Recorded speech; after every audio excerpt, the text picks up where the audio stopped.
자, 여러분 중에 혹시 마라톤 풀코스 뛰어보신 분 계십니까? 42.195km 완주해 보신 분 혹시 계신가요? 네. 저는 2012년도 10월에 풀코스를 뛰어봤습니다. 이 풀코스를 뛰어본 이후에 이렇게 이야기하기 시작했습니다. 세상은 두 종류의 사람으로 나뉜다. 마라톤 풀코스를 뛰어본 사람과 그렇지 않은 사람으로 나뉜다. 예, 충분히 그럴만 합니다. 왜냐하면 이건 도전 중에 도전이었습니다. 저 평소에 운동을 어느 정도 하고 뭐 이렇게 운동으로 단련된 몸이라고 생각했는데 풀코스는 전혀 차원이 다른 이야기였습니다. 제가 10km, 뭐 5km는 그냥 가볍게 뛰었는데 한 20km 뛰고 나니까 그 다음에는 다리가 올라가질 않더라고요. 예, 그래서 쩔뚝거리면서 어쨌거나 풀코스를 완주한 경험이 있습니다. 근데요, 마음이 또 바뀌었습니다. 아프리카를 다녀온 후에 세상은 또 두 종류의 사람으로 나뉜다라는 생각을 갖게 되었습니다. 아프리카 대륙에 발을 디뎌보는 사람과 그렇지 않은 사람. 왜냐하면 정말 강렬한 경험이었습니다. 제가 함께 만나서 물을 마시고 했던 사람 중에 에이즈 환자들이 그냥 득실거렸습니다. 누가 에이즈 환자인지를 몰라요. 방문을 했는데 물을 주려고 하는데 정말 부담이 되었습니다. 왜요? 이분이 에이즈 환자인 거예요. 남편 신한 얼마 전에 죽었는데 뭐 내전으로 죽었는지 궁금해서 물어봤습니다. 근데 에이즈로 죽었다는 거예요. 예. 아프리카 대륙은 인간의 그 삶의 한계를 볼 수 있는 곳이 아니었나 생각이 됩니다. 그리고 제가 또 다른 곳을 다녀오게 됐는데요. 여기가 어디 같습니까, 여러분? 두바이입니다. 두바이는 특별히 이제 한 건축법이 있어요. 동일한 건축물을 똑같은 모양의 건축물을 지을 수가 없대요. 그래 건축가들의 뭐냐면은 향연장입니다. 자기의 건축을 한번 여기다가 이렇게 실현을 해보는 거죠. 예. 여기 어디 같습니까, 여러분? 네, 여기가 화장실인데요. 호텔 룸보다도 훨씬 더 깨끗해요. 가장 화려한 곳 두바이를 다녀온 후 저는 세상은 가진 자와 갖지 않은 자로 나누어진다라는 생각을 갖게 되었습니다. 다양한 분류 방식이 있겠지만은 사실상 세상은 정말 딱 두 종류로 나뉩니다. 자신만을 위해 사는 사람과 뭔가 의미를 가지고 의미를 바라보면서 그것을 추구하며 사는 사람들이죠. 눈에 보이는 것만 보고 사는 사람과 보이지 않는 실체를 바라보며 사는 사람들로 나뉘는 것입니다. 더 구체적으로 말씀드리자면 세상은 딱 두 종류의 사람으로 나뉘는데요. 믿음을 가진 사람과 믿음을 갖지 않은 사람으로 나뉘는 것입니다. 그렇다면 믿음이 있다는 것이 도대체 무엇일까요? 기독교 신앙이 무엇인지 알고 싶으면, 믿음이 무엇인지 알고 싶으면 우리가 반드시 펼쳐봐야 할 본문이 있습니다. 그것은 바로 히브리서 11장입니다. 11장 13절부터 16절에 있는 말씀을 우리 다 같이 한번 읽어보겠습니다. 시작. 이 사람들은 다 믿음을 따라 죽었으며 약속을 받지 못하였으되 그것들을 멀리서 보고 환영하며 또 땅에서는 외국인과 나그네임을 증언하였으니 그들이 이같이 말하는 것은 자기들이 본향 찾는 자임을 나타냄이라. 그들이 나온 바 본향을 생각하였더라면 돌아갈 기회가 있었으려니와 그들이 이제는 더 나은 본향을 사모하니 곧 하늘에 있는 것이라. 이러므로 하나님이 그들의 하나님이라 일컬음 받으심을 부끄러워하지 아니하시고 그들을 위하여 한 성을 예비하셨느니라. 네, 저는 이 본문을 중심으로 신앙의 두 본질이라는 제목으로 함께 은혜를 나눌까 합니다. 히브리서 11장은 믿음이 무엇인지를 가장 잘 보여주는 장입니다. 그래서 흔히들 히브리서 11장을 뭐라고 이야기합니까? 믿음장이라고 이야기합니다. 실제로 한글 성경을 한번 검색해 보시면은 성경에서 믿음이라는 단어를 검색해 보면은 340번 정도가 나옵니다. 근데요, 히브리서 11장에만 단 한 장에만 25번이 나오니 정말 독보적이죠. 믿음이 도대체 무엇이길래 여기 나오는 주인공들은 그 많은 희생을 감내했을까요? 믿음 때문에 사람들은 나그네가 되기도 하고 고난을 참기도 했을 뿐만 아니라 심지어 목숨까지 버리기도 했습니다. 성경의 주인공들 뿐만 아니었습니다. 역사 속에서도 그 믿음 때문에 수없이 많은 사람들이 카타콤의 순교자들처럼 평생 동굴에서 살기도 하고 감옥살이를 살기도 하다가 순교자로 죽기도 했습니다. 도대체 믿음이 무엇이길래 사람들을 이렇게 바꾸어 놓는단 말입니까? 믿음장 히브리서 11장을 천천히 읽어보면 믿음의 본질을 보여주는 중요한 키워드 하나를 발견하게 됩니다. 바로 믿음의 첫 번째 본질과 관련되어 있는 개념이죠. 믿음은 바라는 것들의 실상이요 보지 못하는 것들의 증거니. 3절 믿음으로 모든 세계가 하나님의 말씀으로 지어진 줄 우리가 아나니 보이는 것은 나타난 것으로 말미암아 된 것이 아니니라. 7절 믿음으로 노아는 아직 보지 못하는 일에 경고하심을 받아 이 사람들은 다 믿음을 따라 죽었으며 약속을 받지 못하였을 때 그것들을 멀리서 보고 환영하며 27절 믿음으로 애굽을 떠나 임금의 노함을 무서워 아니하고 보이지 아니하는 자를 보는 것 같이 하여 참았으며. 이 구절들에서 한 가지 중요한 키워드들을 여러분 발견하셨습니까? 무엇을 보느냐와 관련되어 있다는 것이죠. 여기서 우리는 첫 번째 믿음의 본질을 보게 됩니다. 믿음은 보이지 않는 자를 보는 것이다. 저를 따라하십시오. 믿음은 보이지 않는 자를 바라보는 것이다. 믿음은 바라봄입니다. 믿음은 보는 것과 관련되어 있음을 11장은 적어도 10번에 걸쳐서 보여주는 단어에서 우리가 볼 수가 있죠. 13절을 보면 약속을 받지 못하였을 때 그것들을 멀리서 보고 환영하였다라고 이야기하고 있습니다. 여러분 사물을 보기 위해서는 기본 조건이 필요한 게 있습니다. 그죠? 사이즈가 적당해야 됩니다. 너무 작아도 안 보이죠? 그리고 중요한 것 하나가 있는데요. 적당한 거리에 있어야 됩니다. 하늘의 별들을 정말 수없이 많아요. 근데 너무 멀리 떨어져 있으니까 잘 보이지 않잖아요. 우리가 눈으로 볼 수 있는 것은 몇 개 되질 않습니다. 너무 멀리 떨어져 있기 때문이죠. 11장에 등장하는 믿음의 주인공들을 보면 남자가 14명, 여자가 2명, 도합 16명입니다.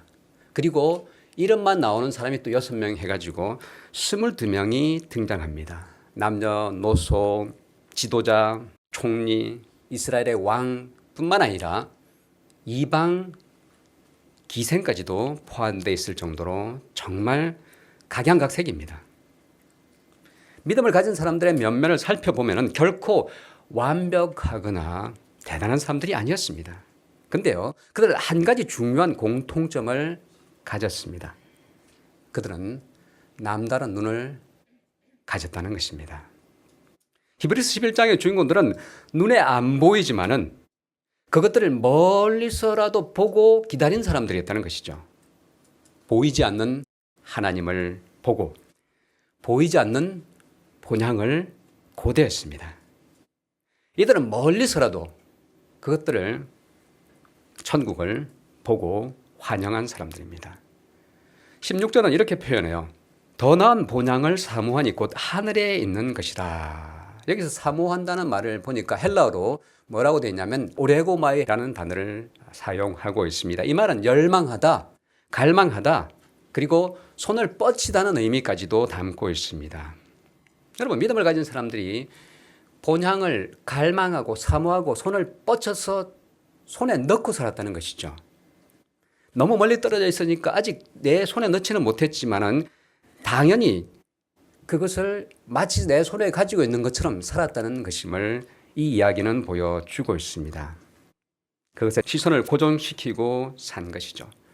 더 나은 본향을 사모하는 자, 기다림의 시간이 문제될 게 없습니다.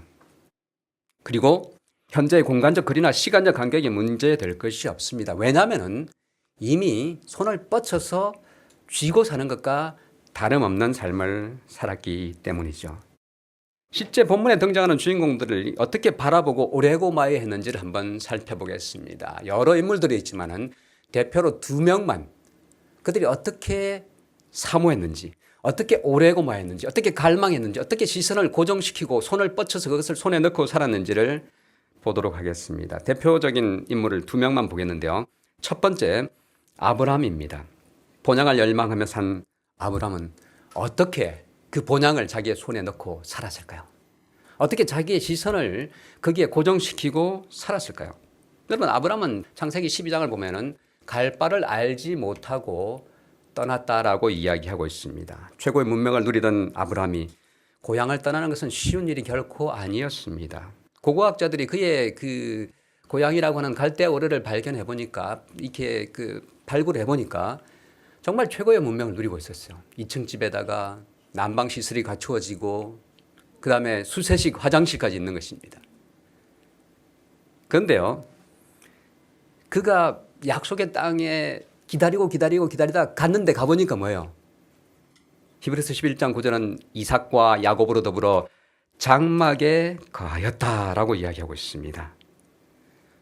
평생 그리고 대대손손 뭡니까?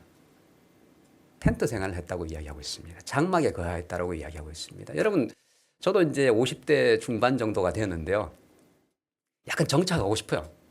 근데 아브라함이 부름을 받을 때는 이미 75세가 넘었습니다. 고령의 나이였습니다. 근데 아브라함은 그 정말 안락한 자기의 터전을 포기하고 하나님의 부르심을 따라서 떠나게 되었습니다. 그리고는 뭐예요? 평생 텐트 생활을 했다. 이삭과 야곱으로 더불어 장막에 거하였다라고 이야기합니다. 아브라함 시대에 들어간 가나안에 들어갔던 아브라함이 손자가 정착할 시대가 되었을 때는 정착할 법도 한데 뭡니까? 그러질 못했습니다. 아들 손주까지 여전히 유목민으로 살았다라고 이야기하고 있죠. 그리고 사도행전 7장 5절에서는 이렇게 이야기합니다. 그러나 여기서 발붙일 만큼도 유업을 주지 아니하시고 다만 이 땅을 아직 자식도 없는 저와 저의 씨에게 소유로 주신다고 약속하셨으며 아브라함은 평생 아니 3대에 걸쳐서 외국인이자 나그네로 살았습니다. 그래서 13절은 사람들은 이 땅에서는 외국인과 나그네로 살았다라고 이야기하고 있는 것입니다.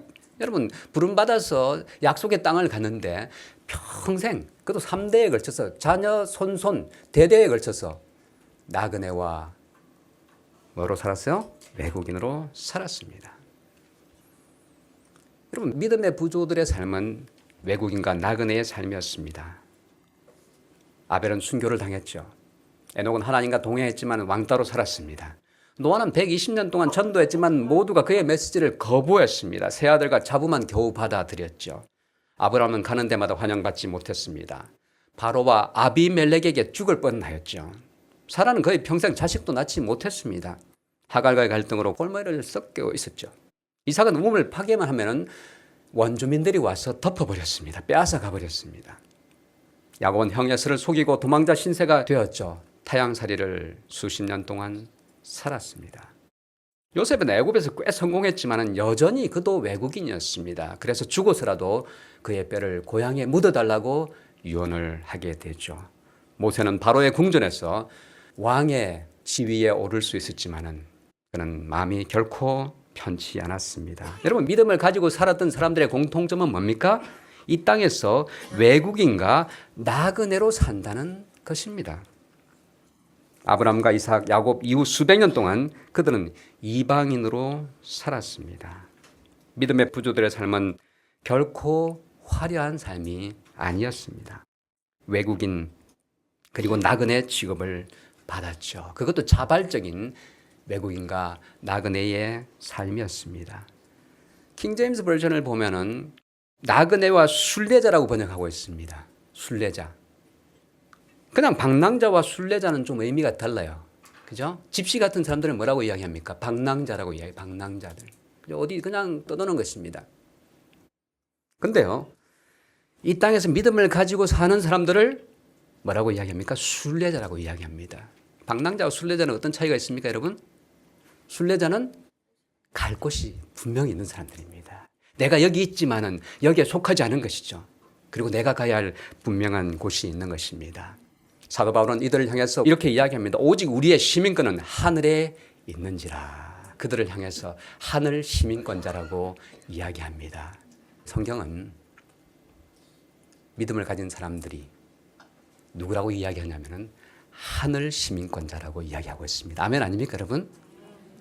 그냥 한국 사람 정도가 아니라 미국 시민권 정도가 아니라 하늘을 소유한 사람이라고 이야기하고 있는 것입니다. 아브라함이 나그네로서 장막에 살 수 있었던 비결이 무엇입니까? 약속을 받지 못하였지만은 그것들을 멀리서 보고 환영하였기 때문입니다. 그는 그것을 오래고 마이했기 때문입니다. 두 번째 인물입니다. 모세입니다. 사실 아브라함이 이제 위대한 믿음의 부조로 우리가 잘 알고 있지 않습니까? 근데 히브리서 11장을 보면은 아브라함보다도 모세의 삶을 더 장황하게 묘사를 하고 있습니다. 인물들 중에서 가장 자세히 이야기할 정도로 그 비중이 크죠. 23절부터 29절까지 나오는데요. 간단하게 이야기하면 바로의 공주의 아들 자리를 거절했다라고 이야기하고 있습니다. 여러분 이제 성지순례를 가면 꼭 가는 곳이 이곳입니다. 바로 모세의 양모인 하셉수트의 장제전이라는 곳입니다. 그의 신전이죠. 애굽 역사는 하셉수트를 누구로 기록하고 있냐면은 유일한 여자 바로라고 이야기합니다. 그 정도로 강력한 권력을 가지고 있었죠. 그리고 거기 가면은 벽화가 있는데요. 벽에 돌 위에 이런 벽화가 그려져 있습니다. 바로 자기가 그려놓은 것입니다. 이 뭐가처럼 보입니까? 하셉수트가 자기를 그려놓은 것인데요. 뭐처럼 보입니까, 여러분? 도무지 여자처럼 보이지 않습니다. 전사처럼 보여요. 그 정도로 강력한 그 권력을 가지고 있었던 사람이 바로 하셉수트였습니다. 그녀의 아들 자리를 거부했다는 것은 미래의 왕좌를 거부했다는 것과 동의어에 해당하는 것이죠. 도대체 왜 모세는 그 바로의 자리를 거절했을까요? 이유가 무엇일까요? 왜 이렇게 비합리적인 선택을 하게 되었을까요? 26절은 그 이유를 이렇게 이야기합니다. 그리스도를 애굽의 모든 보화보다 더 큰 재물로 여겼으니 이는 상주심을 바라봄이라. 뭐 때문에요? 뭔가 다른 것을 보았기 때문이죠. 이 땅에서 보이는 뭔가가 아니라, 이 땅에서 보이는 영화가 아니라 그 너머에 있는 세계를 보았기 때문입니다. 27절은 이렇게 이야기합니다. 믿음으로 애굽을 떠나 임금의 노함을 무서워 아니하고 곧 보이지 아니하는 자를 보는 것 같이 하여 참았다라고 이야기하고 있습니다.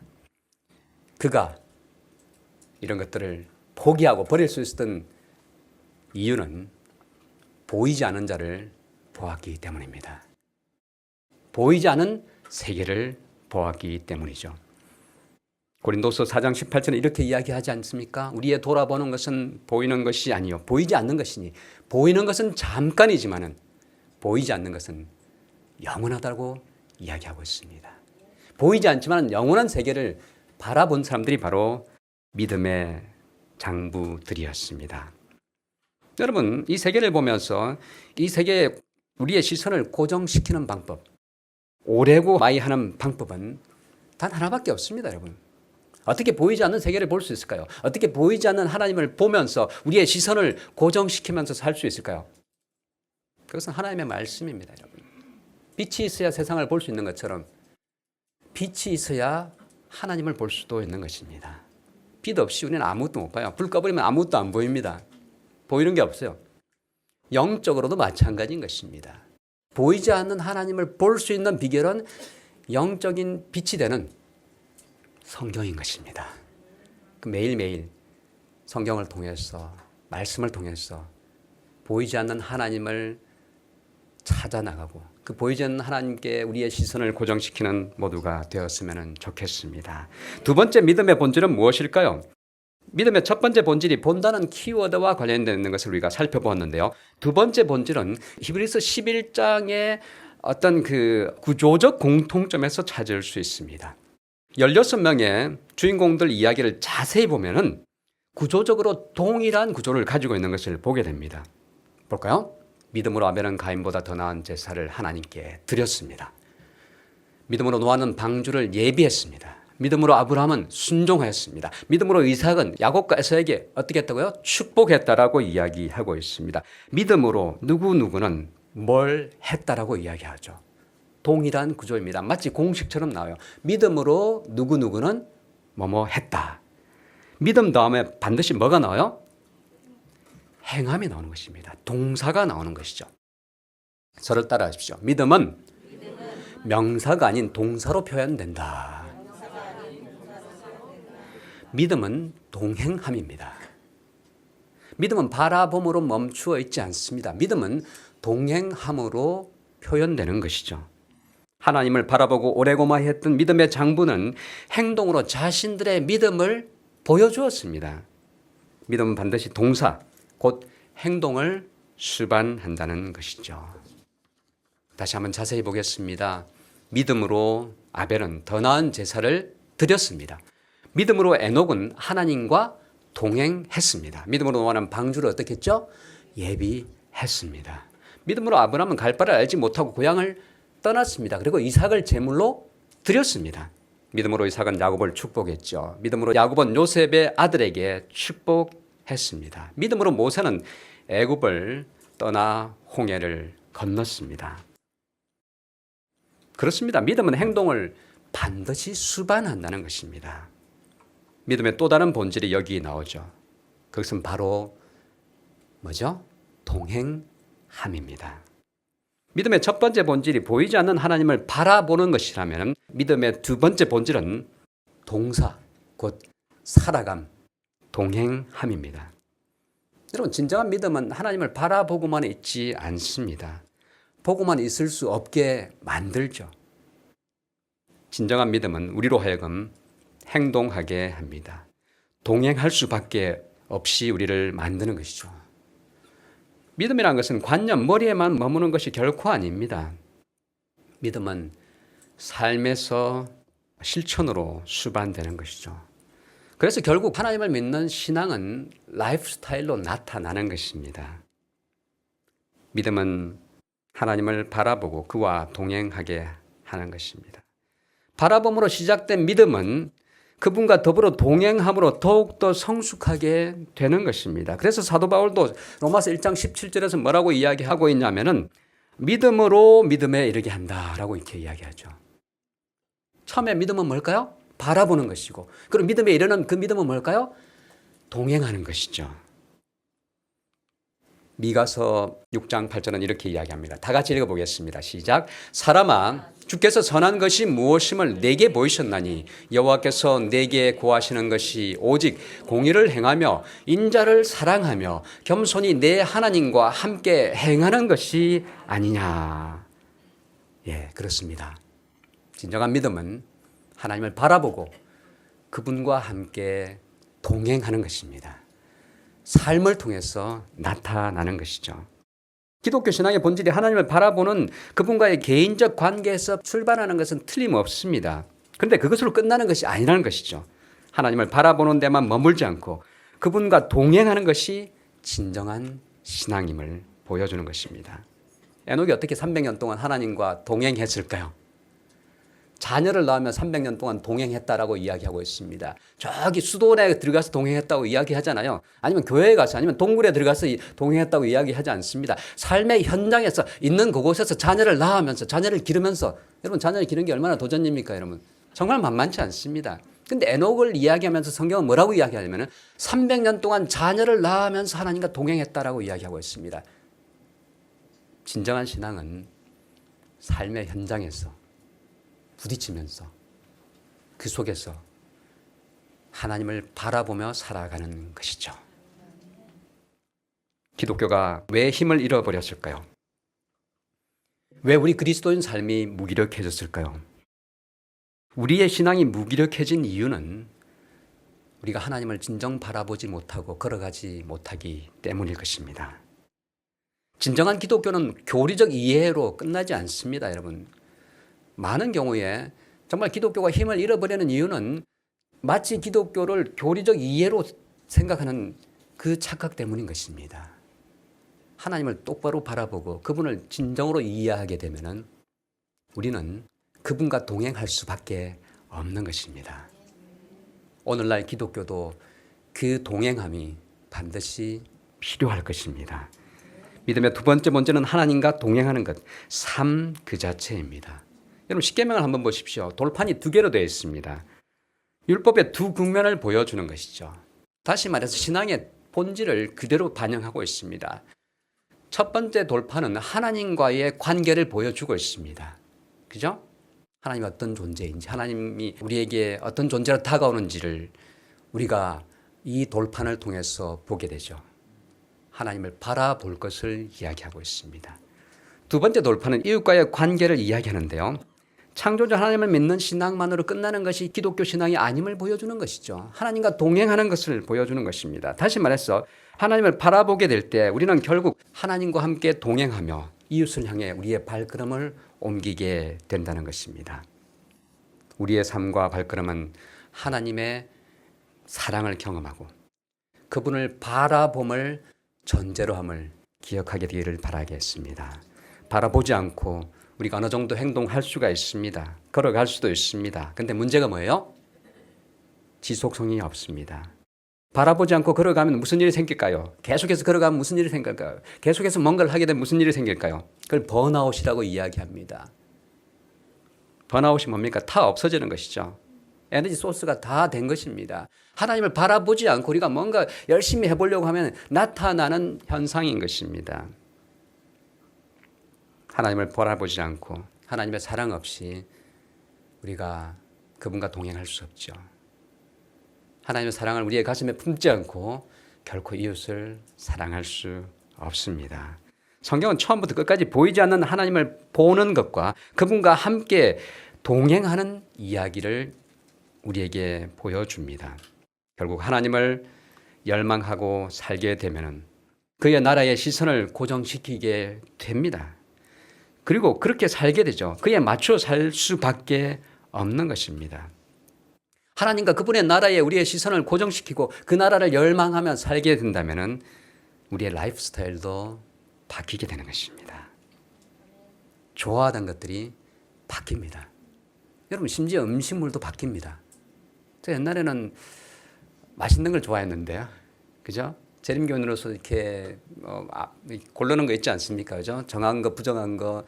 그 밖에서는 정말 편하게 먹고 했는데 요즘은 그 창세기 1장에 나오는 정말 에덴의 음식이 더 좋아지더라고요.